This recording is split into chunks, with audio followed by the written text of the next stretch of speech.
Iya, what's up kalian para ibu-ibu, balik lagi sama gue Fadlan. Sama gue Rasyam. Kali ini kita bakal ngebahas soal anak ini, kenapa karena abis ini balik dari Jepang. Yeay. Subarashi desu ne. Betul, kita nge-record jam 8, jadi ya wajar kalau pada lemes. Kita have fun dulu biasanya sebelum bikin podcast gitu kan. Anyway, jadi bagaimana rasanya pergi ke Holy Land? Gue gak nyebut Holy Land sih, karena gue perginya ke daerah Wakayama yang daerah I mean, yeah, the place is still a Holy Land. Still Japan, ya. Well, if I have to say, is my expectation or beyond maybe. Mungkin kalau misalnya bagaimana Jepang, well, basically apa yang lu lihat di ya berbagai video gitu misalnya ya maybe kayak video apa sih dan gitu biasanya yang lu lihat kalau tentang Jepang. I don't know, maybe trash taste. Ngeliat trash taste gitu. Ya bagi kalian untuk trash taste, cuman yang biasa kalian kayak misalnya Jepang itu bersih, Jepang itu apa? Jepang itu misalnya kayak weird. Well, yes. Itu juga gitu kan, dan orangnya juga ramah ya kan, tapi gue nggak mungkin akan gue jelasin lagi nanti kalau misalnya Padahal mungkin dia penasaran dengan pertanyaan dia sendiri gitu kan. Gue sebenarnya juga udah cerita sedikit pengalaman gue di Jepang sama Padahal sebelum ini, cuman mungkin kalau Padahal ada pertanyaan baru nanti akan gue jawab. Oke, so mungkin kalau yang nggak nge-follow dia di Instagram, lo nggak mungkin tahu seberapa randomnya anak ini.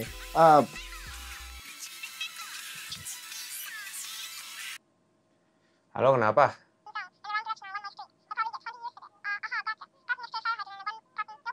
Ya udah. Lovely. Buat yang nggak ngikutin dia di Instagram, ya lo nggak bakal tahu seberapa random anaknya di sana karena yang di-upload juga dikit. Cuma anyway, di belakang sini sebenarnya banyak hasil bajakan, di sana juga ada. Yang gue pertanyakan cuma satu. Apa? Lu ditanyain security nggak? Security apa? Pas balik ke sini. Itu ada. Jadi gini. Itu yang belum cerita soalnya. Belum cerita yang itu ya. Belum. Jadi gini. Jadi tuh pas balik ke Indonesia, gue memang jadi tuh agak beda ya dulu ya. Pas gue terakhir kali ke luar negeri kayak ke Singapura atau apa.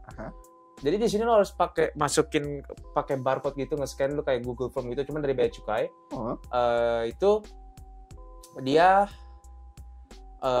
lu masukin apa aja yang lu beli atau apa kayak HP. Kalau misalnya lu beli HP terus lu pengen pakai daftar email, di situ juga bisa. Cuman pas di itunya lu udah selesai daftar isi, lu dikasih barcode dan barcode-nya harus di-scan. Dan ada dua line, merah sama hijau. Hijau lu nggak harus di-scan, yang merah harus di-scan. Dan pas gue harus ke yang merah di-scan.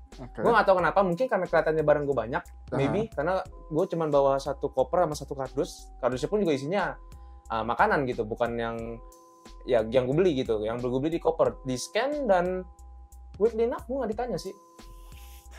Yeah, because I don't gonna say what the fuck you buy, but the thing that you buy is questionable at best. Cuman gini uniknya apa pas gua sama temen gua, temen gua bawa 2 koper dan dia itu emang di sini dulu satu koper itu isinya figur.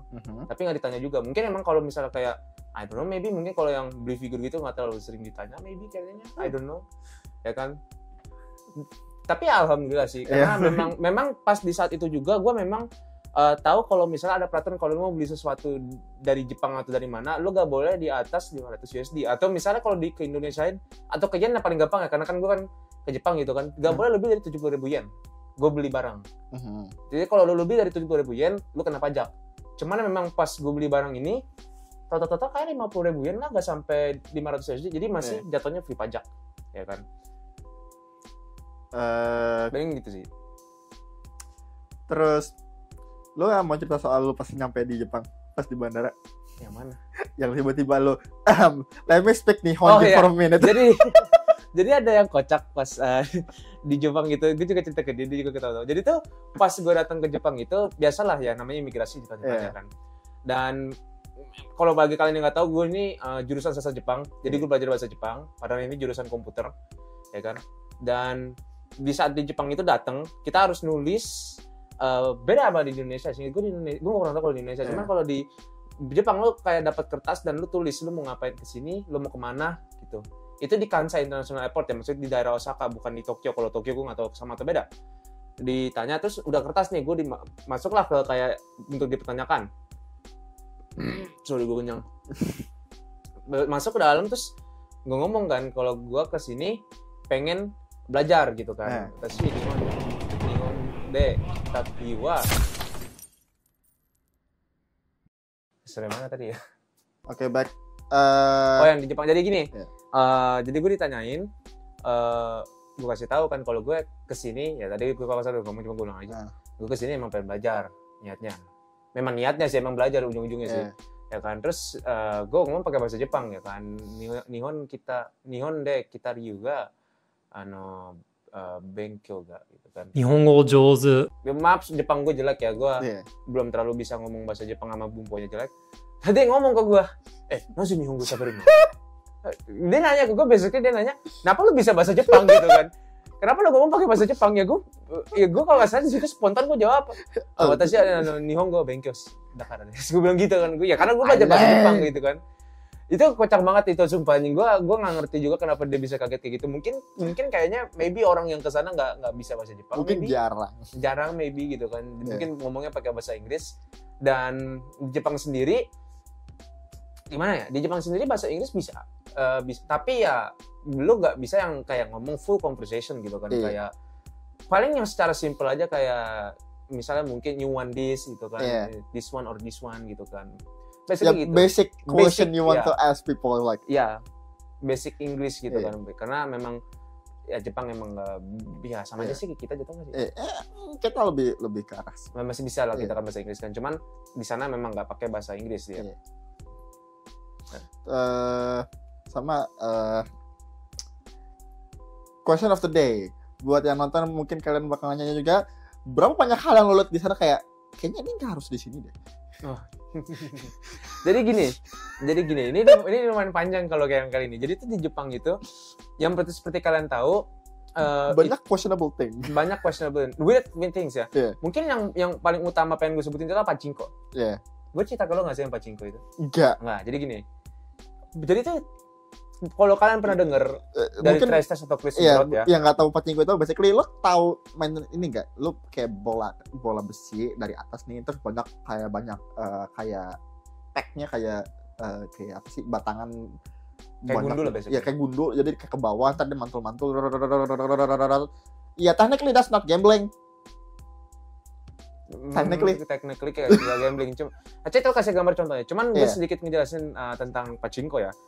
Ya, padahal itu benar bilang nggak gambling, cuman di Jepang kan gambling itu dilarang, itu kan ilegal ya, sama aja kayak di kita kan. Cuman di Jepang ada find their way, not make it's gambling. Basically, they make it a time zone. Yes. I'm not kidding, that's actually how they do it. They just make it a time zone. Jadi basically dari bola-bola yang tadi Padan bilang itu, kalau lo masuk kena jackpot, lo dapet skor dan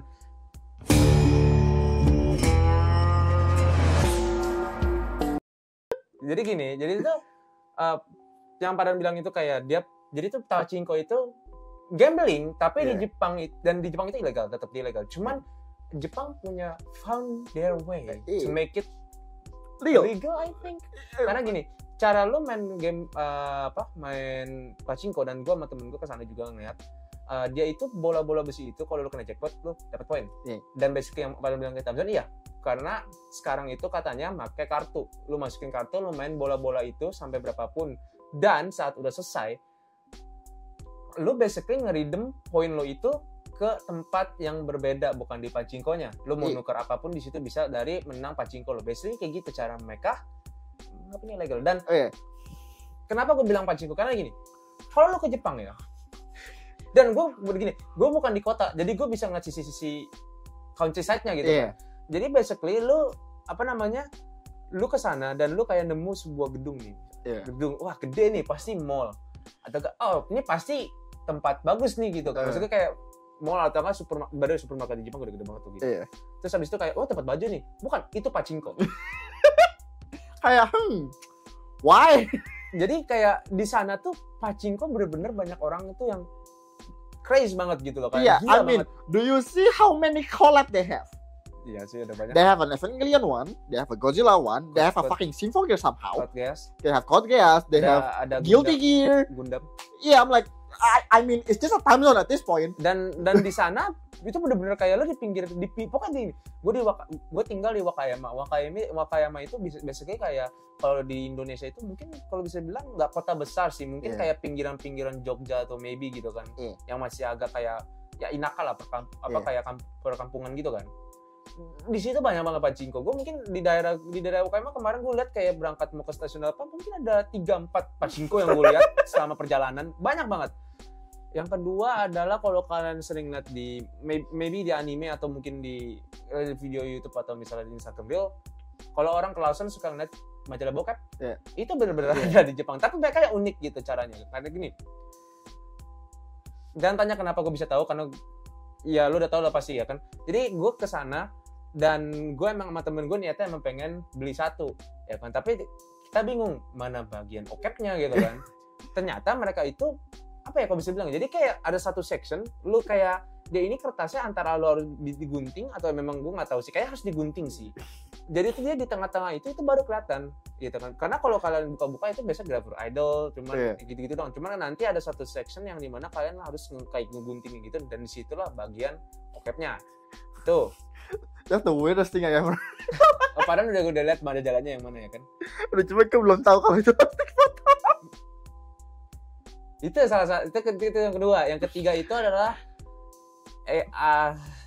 tengga basically. Yeah. Jadi gue The Holy Land. jadi gini di Jepang itu kalau di Osaka itu kan mini Akihabaranya namanya Dotonbori ya. Uh-huh. Dan di situ memang banyak yang jual kayak gitu. Dan nggak cuma tengga doang, ada yang jual hentai, ya DVD bokep. Dan ini nanti akan gue mention juga. Jadi itu tengga ini agak unik nih kemarin ini. Ada yang memang kayak satu tempat itu tengga. Uh-huh. Cuman yang ini agak kocak yang ini, yang gue cerita ke lo. Jadi itu lantai satu itu dia jual anime. Baru kan gue bilang lu nggak bakal cerita apa itu. Jadi yang ini agak kocak nih. Jadi gedungnya itu gede. Gede. Cuman gini, lantai satunya itu jual anime. Bayangkan kawan-kawan. Anime nih. Nah, kedua ketiganya itu seinget gue tuh baju-baju ya biasa lah, mungkin keduanya itu kayak baju lingerie atau apa sih bahasa Inggrisnya, lingerie gitu. Lingerie atau apa gitu kan. Nah, ketiga itu demen itu basically satu lantai itu isinya dildo semua. Itu basically lu lihat macam-macam variasi dildo, itu ada pakai dildo bor, ada dildo yang kalau kalian lihat di situs oranye nama hitam kan suka ada yang kayak otomatis gerak tuh. Di situ juga ada jual. Jadi basically satu set gitu kan. Ya kan. Awalnya gue kira mereka beda set, ternyata satu set. Terus yang ketiga lantai 4 itu sex doll. Itu sex doll. Jadi sex doll ini agak unik. Karena gue nggak nyangka, dan apa ya, gue tuh kayak pas pertama kali gue sama temen gue datang ke sana tuh kayak anjing, ini lantainya kayak gini di atasnya bangsat, ya kan. Jadi itu sex doll-nya itu bermacam variasi. Yang sex doll biasa kita udah tahu lah, sering ngeliat. Cuman ada yang tetenya itu tete anime yang bener-bener gede banget ada, dan itu di belakang. Dan gue kesana itu kayak istana boneka gondrong. Biasanya kayak gitu yang gue lihat itu anjing, ya kan. Nah, paling atas itu adalah tengga-tengga, ya kan. Dan uniknya lagi itu satu lantai full tengga. Jadi mereka itu memang I don't know, maybe dedicated atau nggak tahu, gue juga mungkin. I mean, they have the power. Iya, that's true. Tengga is pretty freaking strong there. Ya, basically di situ memang I mean, if you don't believe me, there's a single video that just say, "Hey, can I ask you how many tengga you have?" They just like, "We have the normal one, we have the cool." I'm like, "How? Why you have this over?" Banyak banget. Dan you have chocolate? Oh, emang ada? Oh iya ada. They have chocolate. Ada. Pokoknya itu bener-bener place yang gue weird di Jepang pertama kali gue datengin. Dan satu section itu basically tengga, dan tengga itu nggak cuma satu doang, ada banyak. Ada yang biasanya gambar anime. Walaupun gue nggak ngerti maksudnya apa pakai gambar anime, mungkin buat yang wibu-wibu kali gitu kan. Ada juga yang VFX jelas. Terus ini ada hubungannya juga, cuman bukan tengga, JAV atau video. Jadi gini, ada toko namanya Book Off. Bagi kalian yang nggak tahu, Book Off itu basically kayak apa ya, bisa gue nggak bilang Gramedia sih, soalnya di situ kayak isinya itu adalah manga album-album gitu, video DVD Blu-ray, figur, merchandise. Basically banyak book of itu ada dua tipe, book of biasa, book of plus biasanya yang lebih lengkap, ya kan. Terus di situ ada section 18 plus-nya, ya kan. Nah, tapi beberapa book of ada yang nutupin itu kayak pakai tirai 18 plus only, ya kan. Itu book of pertama kali yang gue datang di Kyoto kayak gitu. Cuman pas di Wakayama mereka nggak pakai gituan. Itu benar-benar di pojokan paling kanan belakang itu full section DVD semua hentai. Itu benar-benar nggak ditutupin gitu loh, kayak ya silakan kayak, dan itu deket kamar mandi anjing, nggak ditutupin sama tidak. Kata gua, damn, ini kalau anak kecil di sini kayak nggak ke kamar mandi, udah belok deh kan. Itu salah satunya. Dan yang mungkin ada lagi nggak, bentar gue ingat dulu, kayaknya ada lagi deh yang aneh yang kayaknya. Bentar.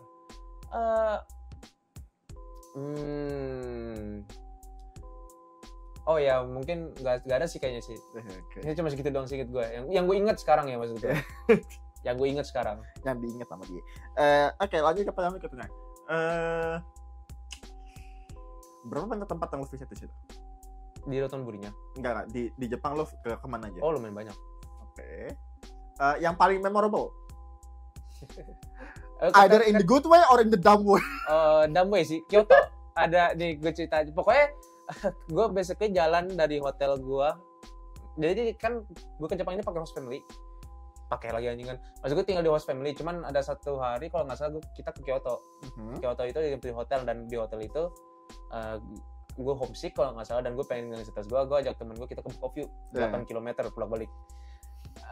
Pulang dari Book of, kita ke Don Quixote, bla bla bla bla bla. Itu dari situ perjalanan pulang ke hotel itu tuh pokoknya penuh dengan memori. Cuman kalau misalnya ke tempat wisata, gue nggak mau cerita banyak karena gue nggak enak juga sama temen-temen gue. Basically cuma gitu aja. Yang memorable ya, mungkin menurut gue ke ini sih,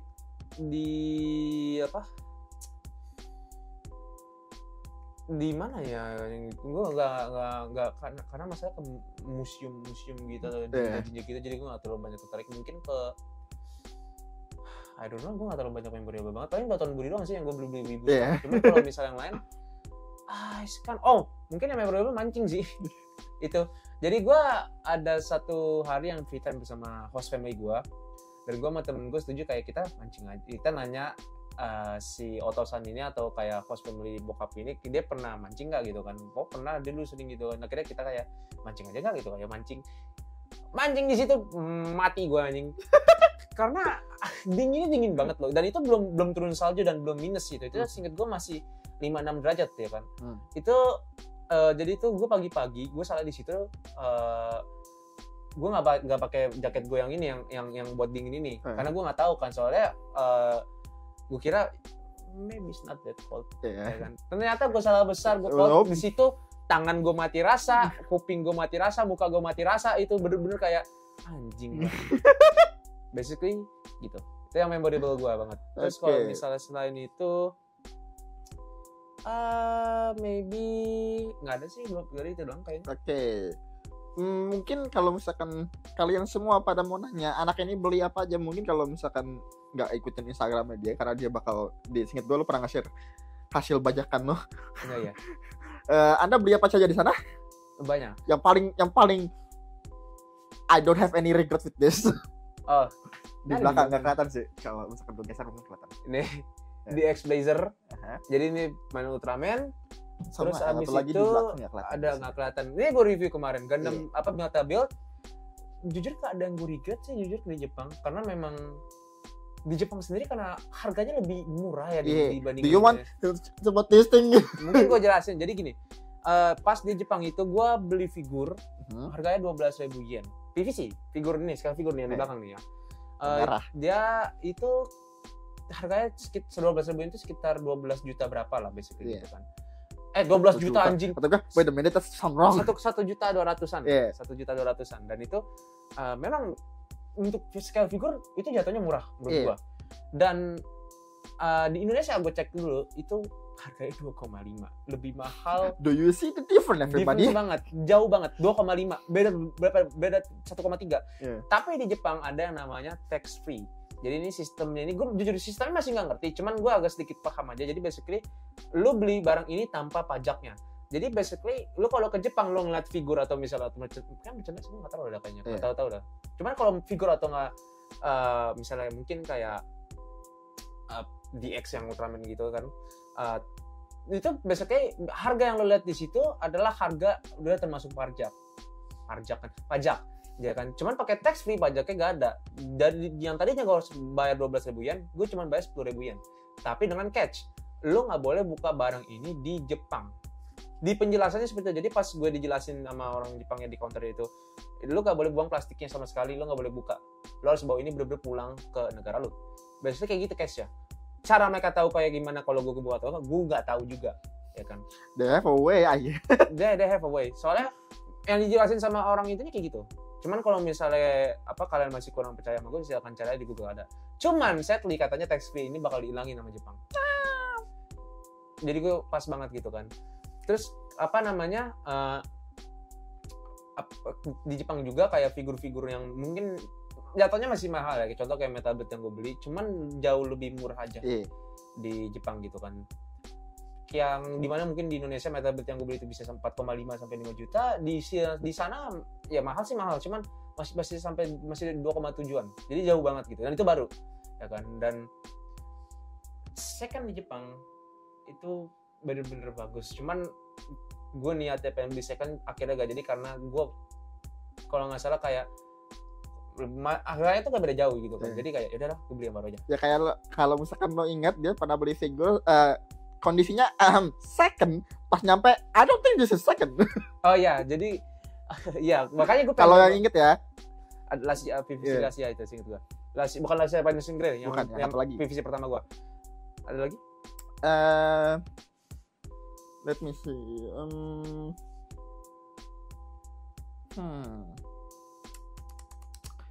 Oh iya, one thing, lo kan beli album. Mungkin orang yang di Indo sama ya kemungkinan sih di Indo kayak, ngapain beli album? Kayak, who the hell use DVD anymore? Jadi kenapa gue beli album di sana karena emang gue ngefans, ya kan? Gue beli 5 album Kenshi Yonezu. Nggak semua albumnya sih yang gue beli, cuman beberapa doang.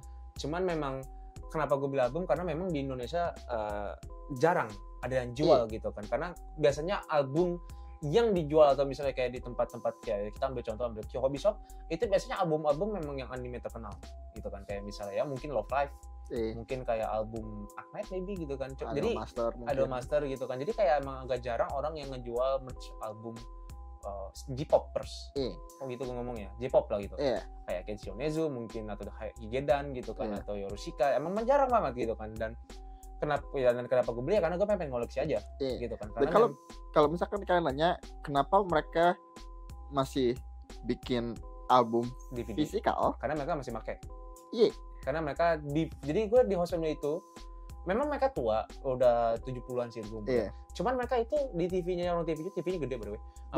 Abis itu di bawahnya itu adalah DVD player. Mereka masih pakai. Kenapa? Karena di Jepang itu kayak konser itu kalau di kita kan mereka rekam aja kan. Di sana nggak boleh. Di sana paling boleh itu lo nyalain flashlight HP lo doang. Jadi basically cara ngereminiscing the past. Lo nonton konser itu, lo beli DVD Blu-ray-nya. Dan Blu-ray itu mainnya pakai apa? Pakai DVD player, basically kayak gitu. Makanya culture mereka gak beda sama culture kita. Dimana kalau kita DVD sekarang udah what the frick is that? Jadi pada nggak ada tahu mungkin DVD player. Sekarang gue tanya, terakhir kali lu pakai DVD kapan? Atau pakai ini dah DVD drive, kalau DVD drive di laptop lo kalau masih ada. Sebelum gue ganti yang MSI. Itu udah berapa tahun? 5-6 tahun maybe. Iya. Terakhir kali gue pakai DVD player itu cuma buat mindahin foto doang. Memang udah lama banget gitu. Dan di Jepang itu beda. Di Jepang itu mereka masih that's like a thing you can buy and actually use because people use it. Nah, mungkin gua akan ngomongin sedikit bukan DVD ya. Cuman yang merchandise aja, pakai merchandise. Jadi kalau misalnya gua nggak tahu nih, gua nggak ngerti. Mungkin kalian yang pernah ke Jepang terus pernah beli sesuatu, kasih tahu gue di komen. Di Jepang itu kalau misalnya kalian pengen beli merchandise di Animate ya, itu ada talinya gitu. Dan gue nggak tahu apakah itu lo harus ngecabut atau harus manggil mas-masnya. Dan karena itu gue jadi males beli gitu. mas-masnya ada di kasir dan itu ada di situ kan anjing kan. Dari itu gue ngentot kata gue udah jadilah anjing lah. Karena memang gue nggak ngerti juga itu kenapa kayak gitu. Mungkin karena orang takut ngambil atau apa, ya kan. Dan satu lagi adalah di animate beberapa merchandise itu harganya nggak diliatin. Itu agak gue bikin agak pusing karena lo nggak tahu gitu. Gue niatnya tadi gue pengen beli ini Blu-ray-nya Suicide yang solo live konsernya, yang gue lupa yang kedua atau ketiga satu ya. Itu gue pengen beli, cuman dia nggak diliatin harganya. Jadi gue bingung. Gue ngeliatin mana harganya. Gue takutnya pas gue beli tiba-tiba 1 juta kan, nggak mungkin kan. Gue nggak mau kan anjing, cuma satu DVD doang kan gitu kan. Sedangkan di Indonesia aja gue udah nggak pakai DVD, ya kan anjing kan. Gue cuma pengen punya buat koleksi aja gitu kan. Tapi kalau misalnya tiba-tiba 1 juta terus gue nggak make, ya sayang juga kan. Kalau kalian nanya harga album berapa, album murah kok. Sekitar gocapan 60 ribuan, ada yang ya paling murah cepet lah paling nggak, ya kan. Ntar kenapa lagi tante gue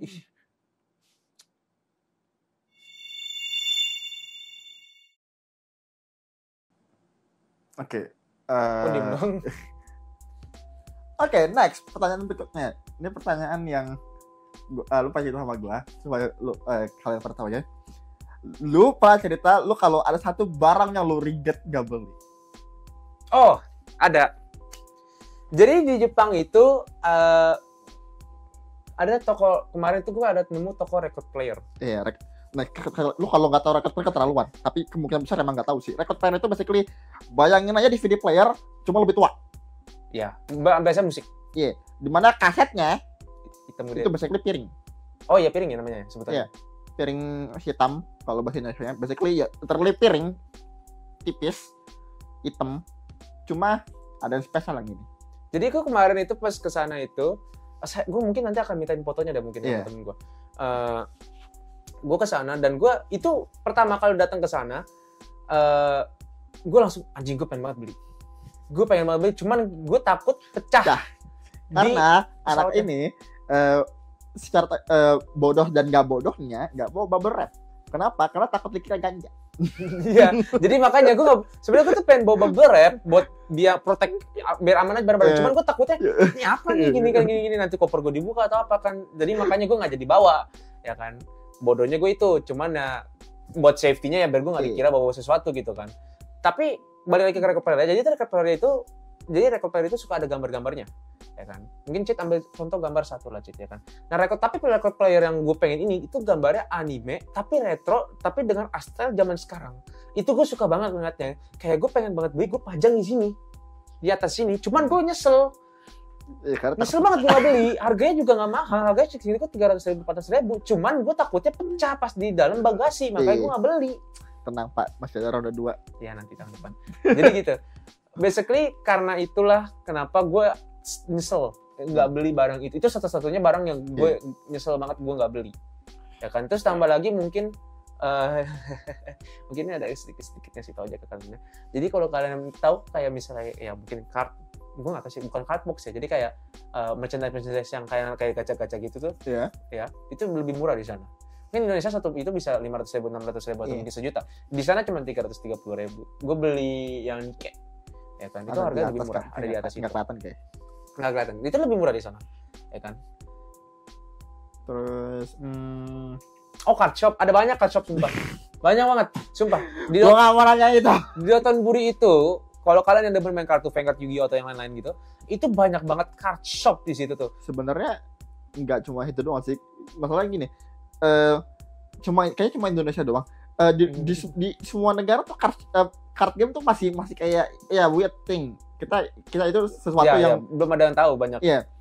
Kayak the problem is orang Indonesia nggak tahu. Ya ini game ini lo invest kartu, beli kartu, ya harga mahal. Kalau lo bisa mainnya bagus, ya lo dapat duit. Ya that's the problem. Nobody know about that. Lo tahu gak sih perbedaan toko card shop Indonesia sama toko card shop Jepang? Tahu jauh. Gue pertama kan gue pernah malu kan ke Mola Shop kan. Gue udah pernah lihat dalam kartu card shop Jepang. Iya. Beda jauh. Terus habis itu kemarin gue diajakin sama temen gue ke tempat tangan dia. Gue bingung kan, terus gue penasaran kan ini kasarnya di mana kan. Gue kira di ruko-ruko gitu. Emang di ruko, cuman gue gak nyangka ternyata kita masuk GNT baru naik ke atas. Gue bilang, GNT kata gue kan anjing. Terus gue bilang, anjing kaget gue bilang gitu. Kenapa? card shop gue baru tahu loh kalau card shop gitu kayak gini semua ya, di tempatnya terpencil semua anjing kata gue. Emang cuy, tapi dalamnya tuh enak gitu loh deh. Dalamnya enak memang. Sama mereka kalau mungkin yang udah pernah ke beberapa toko card shop di Indo, mungkin kalau misalkan lo lihat mereka jualnya itu kebanyakan box. Jadi kayak lo nggak sama eceran pack. Kalau di Jepang nggak, lo bisa beli satuan. Ya single banyak. Ya karena itu kayak mungkin ada beberapa. Ada satu kartu yang 4 juta kok, temen gue beli itu. Iya, gue tahu kartu yang mana karena gue main juga game ya. Cuma gue nggak punya duit jadi ya gitulah. Satuan. Misalkan lo nanya kenapa belinya satuan? Kalau lo bisa beli satu pack dapat banyak. Tergantung sih. Kalau misalkan lo main Yu-Gi-Oh mungkin satu pack lebih worth it karena Yu-Gi-Oh lo bisa min max kartu lo sebanyak kayak nggak ada gate-nya. Kayak lo kartu ini lo bisa lo gabungin sama kartu ini. Oh iya kayak gitu. Maksudnya kayak mereka nggak punya, kalau Vanguard, gue ngomongin soal Vanguard sama Yu-Gi-Oh. Kalau Vanguard lo kan punya dipisah. Per clan, per nation. Jadi kalau Yu-Gi-Oh nggak ada ya? Yu-Gi-Oh nggak, itu kayak free for all. Lo bisa, oke gue mau ambil archetype ini gabungin sama archetype ini, bisa. Oh bisa. Cuma ya batasnya ya deck lo. Seberapa banyak kartu yang seingat gue Yu-Gi-Oh, gue lupa berapa deck maksimal. Iya. Cuma kalau Vanguard lo dibatasin kayak oke, lo cuma bisa main kartu dari clan atau nation ini.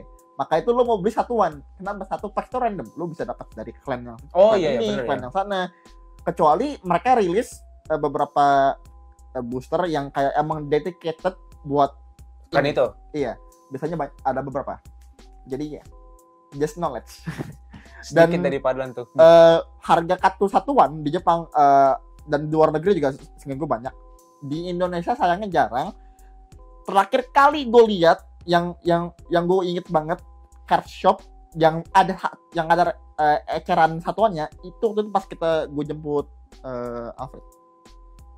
Yang gue beli yang di Tangerang ya? Iya, di Tangerang itu ada satuannya. Gue lihat soalnya mereka dipajang. Iya, kalau offline ya. Kalau online biasanya masih banyak online. Iya, kalau online ya, cuma kalau di Indonesia ya harganya kurang ajar. Karena gue tahu. Karena sama mungkin kalau misalkan kalian lihat di Tokped mungkin kayak kartu-kartu Wise Watch yang kartu Hololive. Kenapa harganya mahal? Satu, karena orang nggak tahu value-nya kayak gimana. Karena kalau buat orang yang koleksi card game, itu ada dua hal, ada dua sisi. Orang yang koleksi doang sama orang yang main. Ini dua orang ini punya pendapat beda soal harga. Nah, komen kalau itu. Yang koleksi harganya pasti gila-gila. Kalau yang player, mereka tergantung. Kalau misalkan emang ini kartu bagus dan game yang buat apa yang mereka mau lakuin di gamenya bagus, ya harga tinggi.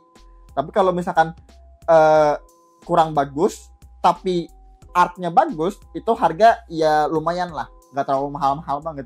Jadi ada duality. Kalau misalkan lo lihat di Tokped harganya gila-gila, nah itu berarti mereka cuma ngumpulin doang. Anyway, hal paling random yang lo lakuin di sana ngapain? Shit. Oh, gue tahu apa. Lo mau cerita soal lo jalan tiba-tiba lagu Indonesia. Oh iya. Salah satunya itu yang gue cerita ke Padlan, cuman pas kita ke Kyoto itu sama karena kita 8 km jauh, gue sama temen gue saking udah capek dan rendamnya kita nyanyi Indonesia Raya di jalan malam-malam. Udah mulai mental break. Udah mental break. Kita nyanyi Indonesia Raya itu salah satunya. Cuman kalau random lainnya yang ini ya, yang selain itu ya, mungkin ini yang motor lo. Oh ya, jadi kan motor gue, jadi itu di sana motor tuh kan bagus banget kayak. Terus ada motor yang sama kayak gue, cuman beda model aja. Gue model lama, dia model baru, dan gue bilang, wah saudara motor gue nih. Ya kan akhirnya gue random, gue nggak tahu apa ngerasukin gue, tiba-tiba gue ngomong aja gitu ke dia gitu kan. Baik ke kakoi desu ne gitu kan. Atau gue bilang, gue juga punya di Indonesia deh, watashi wa onaji bike ga arimasu demo furui no model, dia bilang gitu kan. Gue bilang ya gue punya juga di Indonesia gitu, cuman gue yang model lama gitu kan. Terus dia bilang, oh ini model yang baru gitu. Iya. Korewa no Niju Neno salah Niju Ichi atau Nia. Gue lupa pokoknya 2021 2022 model yang baru yang itu. Itu salah satunya lagi. Hal paling random yang hal paling random itu. Terus habis itu bukan random sih, cuman gue ngeliatnya kayak agak aneh. Jadi di Kyoto itu kita kayak ke Lake Biwako Museum namanya. Di situ ada akuarium gitu, cuman ikannya nggak ada semua. Seriusan? Nggak ada. Cuma akuarium doang? Akuarium doang. Jadi tuh kayak lo nggak di situ kayak specialty ikan itu sih, gue ikan lele gitu, ikan lele. Cuman nggak, nih akuariumnya akuarium kayak gimana nih? Nggak akuarium full. Jadi museum terus ada akuariumnya. Jadi cuma akuarium doang? Ada beberapa isi, ada yang beberapa nggak ada. Ada yang malah cuma air doang. Itu salah satunya. Jadi kayak, oke, gue mau ngeliat apa di sini. itu akuarium gede loh, gak kecil. Dan ada bebek, oke, understand gitu kan. Yeah. Cuman maksud gue kayak ikan-ikannya itu hampir semuanya gue liat ya sama aja gitu. Terus kayak seharusnya tuh kayak ada kayak terowongan akuarium gitu. Cuman itu kosong, gak ada airnya. Gue gak tahu apakah mungkin lagi dibenerin atau apa. Cuman itu yang terjadi sama gue tuh hari ini. Kayak they're supposed to be fish. Cuman yang paling gue wow banget di akuarium tuh kalau nggak salah gue cuma ngeliat sturgeon doang sih udah. Oh, ini sturgeon kayak gini bentuk aslinya gitu dong. Apa? Sturgeon. Iya, kaviar. Ikan yang hasil kaviar. Ya, itu. Sama ikan lele Jepang sih itu satu. Yeah. Nama Mizu namanya. Yeah. Terus habis itu random lagi ya paling apa lagi ya paling randomnya. Kalau misalnya gue sama temen gue pulang malam-malam sering keluar ke Lawson itu termasuk random gak? I mean maybe. Paling hal random yang gue lakuin itu adalah nyapa orang Ohayo gozaimasu ke orang-orang yang lewat. Itu salah satunya ini. Gue mau cerita ke lo, jadi pas hari pertama atau hari kedua ya, jadi kan Ohayo gozaimasu ya kan. Ohayo gozaimasu kan, jadi gue keluar pagi-pagi, gue mau nge-vape kan, terus temen gue juga ikut ngeliat pemandangan pagi-pagi juga kan. Ada anak SD, pernah SD sama SMP lewat, terus gue bilang Ohayo gozaimasu, mereka balas Ohayo gozaimasu gitu kan. Atau enggak beberapa kadang-kadang mereka duluan yang ini baru gue gitu kan. Apa sih kayak gitulah. Jadi kesimpulannya gimana? Oh, udah berapa menit emang? Udah hampir 30-an. Kesimpulan. Baterai udah mau habis juga soalnya. Oh iya kah? Iya, udah kena penuh. Oh, basically sesuai ekspektasi gue, cuman ya memang mungkin karena muka tua Asia jadi nggak terlalu dapat yang negatif ya kayak orang-orang bilang. Cuman mungkin maybe I don't know, next time kalau gue kesana gue mungkin lebih dapat ya feel-nya. Karena memang, dan mungkin tambahan lagi kalau kalian mikir kayak Jepang itu bersih, nggak semuanya bersih kayak saya ingat. Kalau di kota besar ya kayak misalnya Osaka, Dotonbori atau misalnya mungkin kayak Tokyo sekarang ya, itu kotor. Jujur aja di bagian Dotonborinya doang ya, cuman di bagian yang mungkin yang agak emang rame. Bukan rame karena itu biasanya ada puntung rokok lah atau misalnya ada mungkin kemarin gue nemu jeruk. Itu jeruk kayak tumpah, gue nggak tahu juga kayak kelindes gitu, ada jeruk ya kan. Dan kalau di Wakayamanya itu bersih memang. Dan tambah lagi kalau kalian kayak mungkin nggak di berita-berita Jepang gitu kayak Jepang populasi udah turun lagi, itu benar nyata. Karena kalau di Wakayama itu memang perkampungan, cuman hampir semua yang gue lihat itu kayak kerja di Lawson atau apa itu orang tua semua. Mungkin kalau dari mukanya kelihatan 30-an lebih. Mungkin ada 40-an. Ya kan, tua-tua semua isinya. Yang mudanya gue jarang banget ngeliat yang mudanya malah. Gitu. Basicnya gitu sih gue. Dan gue rekomen banget kalau kalian ke sana. Yang pertama adalah yang pasti mungkin pakai